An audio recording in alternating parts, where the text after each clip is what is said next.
tu essayes d'avoir ta bouteille d'1,5 litre de la demi-journée, donc du matin, et ta bouteille d'1,5 litre de la demi-journée d'après-midi.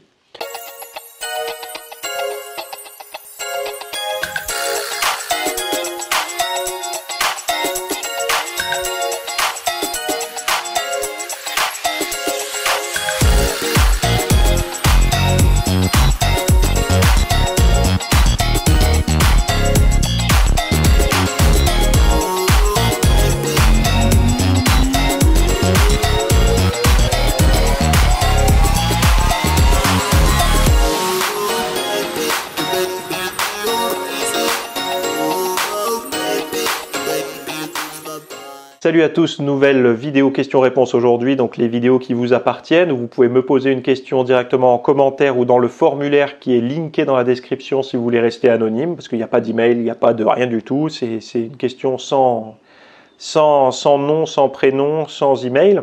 Donc c'est tous les jeudis à 18 h que je produis une vidéo comme ça pour vous. Sinon, tous les mardis à 8 h du matin, vous avez mon podcast qui s'appelle La Pause Fitness qui est disponible sur toutes les bonnes plateformes de podcast, y compris sur YouTube. Toutes les playlists sont également sur ma chaîne YouTube. Et sinon, tous les dimanches, vous avez un cours sur les choses qui, moi, m'intéressent, me plaisent, me passionnent. Donc des sujets un petit peu plus pointus autour du monde du fitness, du sommeil, de la récupération, enfin même de la santé parfois. Et c'est pour les VIP et c'est le dimanche à 10 h. Donc la question du jour. Bonjour Théo, est-ce qu'un manque d'hydratation peut ralentir une progression en musculation, voire une régression? Quand je parle de manque d'hydratation, c'est boire moins de 2 litres d'eau par jour. Merci. Ben, c'est une bonne question parce que on n'y répond pas souvent de manière claire. Et je vais essayer de te donner les raisons pour lesquelles il faut s'hydrater correctement si tu veux progresser en musculation. La première chose, c'est pour le transport des nutriments. Tu sais que si tu t'entraînes, tu vas avoir besoin de transporter tes nutriments aux bons endroits, donc les nutriments, les protéines, les glucides, les lipides, et après tous les micronutriments, etc., donc les vitamines, les oligo-éléments, les minéraux. Tu auras besoin de transporter ça.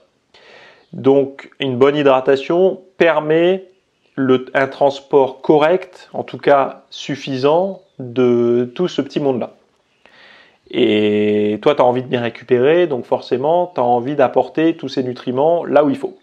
Donc déjà, c'est une bonne raison de s'hydrater. Deuxième chose, tu sais que quand tu t'entraînes, tu produis des déchets. Non seulement tu produis des déchets au niveau musculaire, etc., mais tu libères aussi des déchets qui sont stockés dans ton tissu adipeux. Puisque tu sais que le tissu adipeux, c'est une sorte de poubelle qui va récupérer les perturbateurs endocriniens et tout, et donc ça va stocker là-dedans, ça va se fossiliser là-dedans, et le jour où tu perds du gras, bah, c'est libéré. Donc ça aide aussi à l'élimination des déchets. Donc ça fait déjà 2 bonnes raisons de boire suffisamment. Ce qui veut dire que de ne pas boire suffisamment, tu t'exposes déjà à enrayer ces 2 processus-là. Ensuite, d'être bien hydraté, ça va également participer à une bonne thermorégulation. La thermorégulation, c'est quoi? C'est quand tu t'entraînes par temps très chaud, par exemple, tu vas thermoréguler, donc tu vas transpirer ou évaporer selon le climat, enfin la sécheresse de l'air, etc. Tu vas thermoréguler, et si tu n'as pas assez d'hydratation, si tu as un niveau d'hydratation qui n'est pas adéquat, eh ben, tu vas monter en température, tu vas choper ce qu'on appelle un coup de chaleur. Donc important, surtout si tu vis dans des pays chauds, voire des climats très humides. Autre chose, là on rentre dans un domaine un tout petit peu plus pointu, mais tu sais que pour avoir de l'énergie au niveau musculaire, il faut stocker du glycogène. Et ce glycogène, pour 1 gramme de glycogène, on est à peu près sur 2,7 grammes d'eau. Donc, si tu manques d'hydratation, si tu manques d'eau, tu auras du mal à synthétiser du glycogène, donc potentiellement à récupérer de l'énergie pour ta séance suivante, à bien synthétiser du glycogène pour ta séance suivante. Donc, ce n'est pas forcément pendant ta séance, là, on ne parle pas de l'hydratation pendant la séance, mais de l'hydratation tout le temps. Après, tu parles des 2 litres d'eau.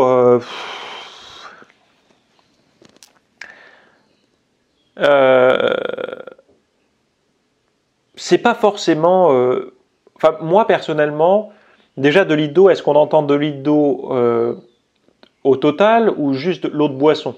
C'est-à-dire que tu comptes là que l'eau claire que tu consommes comme ça, c'est-à-dire de l'eau dans un verre ou dans ta bouteille ou dans ta gourde d'entraînement. Ou est-ce que tu comptes tes boissons chaudes?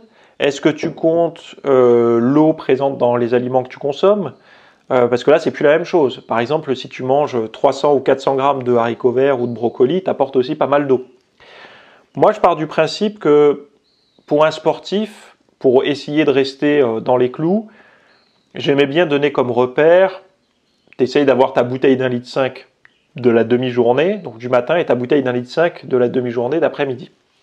C'est un bon repère parce que ça te permet quand même de rester bien hydraté, et voilà quoi. Après, au niveau de la digestion, l'eau de boisson participe effectivement à ça, mais par exemple, si t'as le ventre un peu dur, tu as une mauvaise digestion, essaye avant de t'envoyer des médocs, essaye de bien boire, de bien t'hydrater, tu verras que souvent, ça aide à passer. Mais l'eau que tu bois, quand tu manges, en même temps, tu l'assimiles différemment que si elle était contenue directement dans les aliments. C'est-à-dire que ton estomac est capable de capter de l'eau qui arrive en parallèle à des aliments et de l'eau qui arrive avec des aliments. Il a du mal à scinder, par exemple, si tu manges des brocolis, à tirer l'eau des brocolis, à garder que la matière sèche en fait dans l'estomac. En fait, ça va être digéré en même temps. C'est pour ça que des fois on dit quand on mange ce genre d'aliments, on est calé quoi. Bon bref, c'est pas forcément là-dessus que je voulais t'amener. Il faut que tu te rendes compte que l'eau en tant que telle, donc l'eau de boisson, est importante également. On va dire entre les repas et tout ça, mais de ne pas compter sur ton apport hydrique total, mais plutôt sur ton apport hydrique uniquement en eau. Pourquoi je dis ça? Parce qu'en fait, notre diète a tendance à changer d'un jour à l'autre, c'est-à-dire que, bon, il y en a, je sais, qui mangent tous les jours la même chose. Mais globalement, moi, personnellement, il y a des jours, ça va être des asperges, le lendemain, des brocolis, le lendemain, ça va être des carottes, le lendemain, ça va être, je parle d'aliments riches en eau.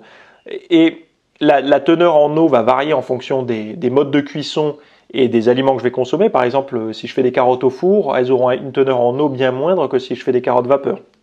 Et donc, si je me base tous les jours en prenant en compte la teneur en eau d'un jour des aliments, c'est faussé puisque d'un jour à l'autre, il y a plus ou moins d'eau dans mes aliments. Donc, mieux vaut avoir des repères sur l'eau de boisson qui me paraît plus fiable que l'eau au total. Parce que mieux vaut avoir légèrement plus d'eau, donc tu vas trop pisser, quoi, que pas assez. Et être déshydraté, c'est pas terrible. Donc moi, je te disais d'essayer de viser entre 2 et 3 litres par jour, même si j'aime pas donner des recommandations comme ça, parce que je sais pas qui tu es, je connais pas ton poids de corps, je connais pas tes antécédents, voilà, ça se trouve, il faut que tu fasses attention avec ça.